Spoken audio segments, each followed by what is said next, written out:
Hello दोस्तों, इस video के अंदर हम समझते हैं तीसरी क्वांटम संख्या जिसका नाम है चुंबकीय क्वांटम संख्या। मैग्नेटिक क्वांटम नंबर कहते हैं इसको। दोस्तों, चुंबकीय क्वांटम संख्या के बारे में हम पढ़ते हैं, समझिए ध्यान से। इसको हम लोग एम या फिर एम ई से प्रदर्शित करते हैं, एम या फिर एम ई के द्वारा। तो एम का मतलब होता है मैग्नेटिक, तो इसका फर्स्ट लेटर लिया गया है। दोस्तों, ये क्वांटम संख्या होती है किसको बताती है? तो ये दोस्तों कक्षक ऑर्बिटल को बताती है। किसको बताती है? कक्षक की संख्या या ऑर्बिटल होते हैं उनकी संख्याओं को बताती हैं, तो उसके बारे में बताती है। कैसे वो कक्षक निकालेंगे? उपकोष में से। देखो, कोश होते हैं, कोश के अंदर क्या होते हैं? उपकोष, और उपकोष के अंदर क्या होते हैं? कक्षक। ये ध्यान रखना, उपकोष के अंदर क्या होते हैं? कक्षक। तो कोश, कोश के अंदर उपकोष, उपकोष के अंदर कक्षक। तो यहाँ पर ये किसको बताती है? कक्षक को बताती है, कक्षक की संख्या को। तो कैसा निकालेंगे उपकोष में से कक्षक? तो पढ़िए इसको। जब किसी परमाणु को बाह्य चुंबकीय क्षेत्र में रखते हैं तो गति करने वाले इलेक्ट्रॉन कोणीय संवेग प्रदर्शित कर एक चुंबकीय क्षेत्र उत्पन्न करते हैं। यदि हम किसी भी एटम को, परमाणु को बाह्य चुंबक क्षेत्र में रखेंगे तो फिर क्या होगा?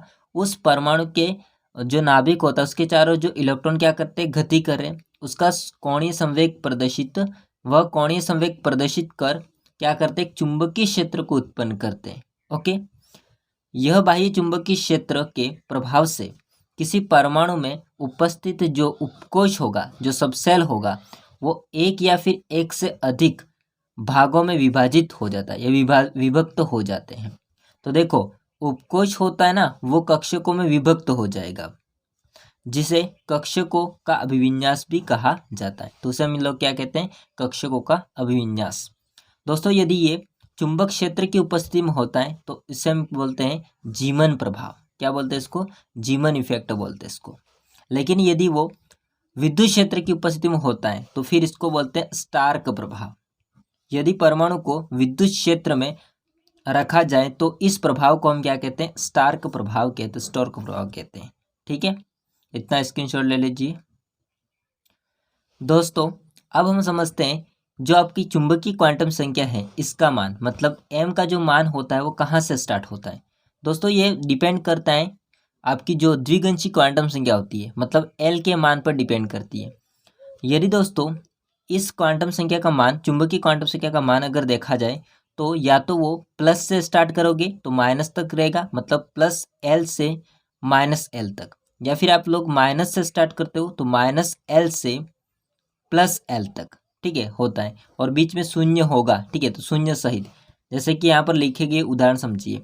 जैसे एल का मान अगर 0 है तो फिर एम का मान कहाँ से स्टार्ट होता है? या तो माइनस से या फिर प्लस से, लेकिन 0 में कोई प्लस माइनस नहीं होता है, तो ओनली फॉर क्या हो जाएगा? 0।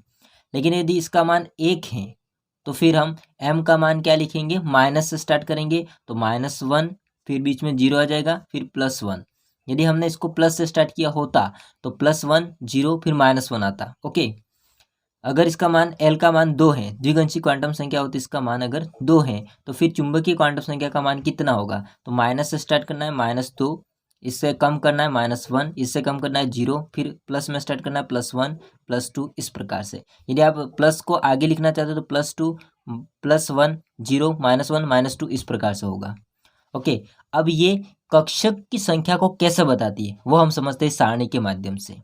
देखिए दोस्तों, यदि उपकोष की हम बात करेंगे तो उपकोष होते हैं मुख्य रूप से 4 होते हैं, S P D F। L क्या है? L है द्विगंशीय क्वांटम संख्या का मान, जो कि S उपकोष के लिए जो L का मान होता है वो कितना होता है? 0। और P उपकोष के लिए जो L का मान होता है वो कितना होता है? 1। D उपकोष के लिए L का मान 2, F उपकोष के लिए L का मान 3। डन। अब M का मान कैसे लिखेंगे? तो अभी मैंने जस्ट बताया, अगर 0 है तो 0 ही आएगा, लेकिन यदि 1 है तो माइनस से स्टार्ट करो या प्लस से स्टार्ट करो, तो -1 0 +1, तो यहाँ पर कितने मान हुए? टोटल 3 मान हुए। तो यहाँ पर जो आपका P होता है उपकोष, इसके अंदर आपको 3 कक्षक देखने को मिलेंगे, जो कि यहाँ पर आप देख सकते हैं। 3 कक्षक कौन कौन से? तो PX PY PZ, ये 3 कक्षक होते हैं इसके अंदर। डी उपकोष की हम बात करेंगे दोस्तों, तो इसके लिए एल का मान 2 होता है, तो एम का मान हो जाएगा माइनस से या प्लस से स्टार्ट करो, तो -2 +1 0 -1 0 +1 +2 कितने मान हुए? 1 2 3 4 5। अर्थात डी उपकोष के लिए जो कक्षक की संख्या है वो कितनी हो जाएगी? 5। अब कौन कौन सी होती है तो यहाँ पर आप लोग पढ़ सकते हो आराम से। DXY, DYZ, DZ², DZX, DX² - Y²। तो कितने हो जाएंगे टोटल? 5 कक्षक हो जाएंगे। किसके? डी उपकोष के। अब लास्ट समझ लेते हैं एक, जो कि होता है एफ उपकोष होता है। इसका मान होता है एल का मान 3। तो एम का मान कहाँ से स्टार्ट करेंगे?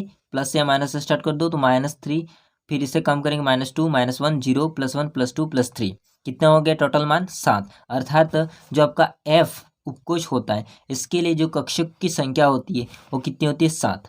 और ये कक्षक कौन कौन से होते हैं तो आप पढ़ लीजिए। यहाँ पर थोड़ा सा दिक्कत आ सकती है आपको यहाँ पर पढ़ने में, मैंने छोटे छोटे लिखे हैं। तो देखिए FX³, FY³, FZ³ घात 3 को क्यूब बोलेंगे, है ना, घन। और इसके बाद हो जाएगा FZ। यदि Z बाहर है तो फिर अंदर आ जाएगा x² - y²।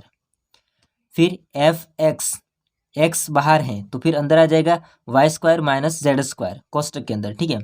फिर FY, अगर y बाहर है तो फिर z² - x², ये होगा। लास्ट कक्षक हो जाएगा FXYZ, ठीक है, FXYZ। तो ये दोस्तों कितने हो जाएंगे टोटल? 7। तो यहाँ पर टोटल कक्षक कितने हो जाएंगे दोस्तों? 7 कक्षक हो जाएंगे। किसके? एफ उपकोष के। तो ये कुछ था। यदि आप लोग स्क्रीनशॉट लेना चाहते हैं इसका तो ले सकते हो, और इसका भी ले लेना। थोड़ा पेज बड़ा हो गया, फ्रेम छोटा पड़ रहा है, ठीक है। तो यहाँ पर दोस्तों आपने इसको कवर किया आज, चुंबकीय क्वांटम संख्या को। बाकी वीडियो कैसा लगा कमेंट करके बताइएगा। वीडियो अच्छा लगा हो तो लाइक कीजिए, चैनल को सब्सक्राइब नहीं किया तो कर देना। मिलते हैं नेक्स्ट वीडियो में, तब तक के लिए जय हिंद, वंदे मातरम।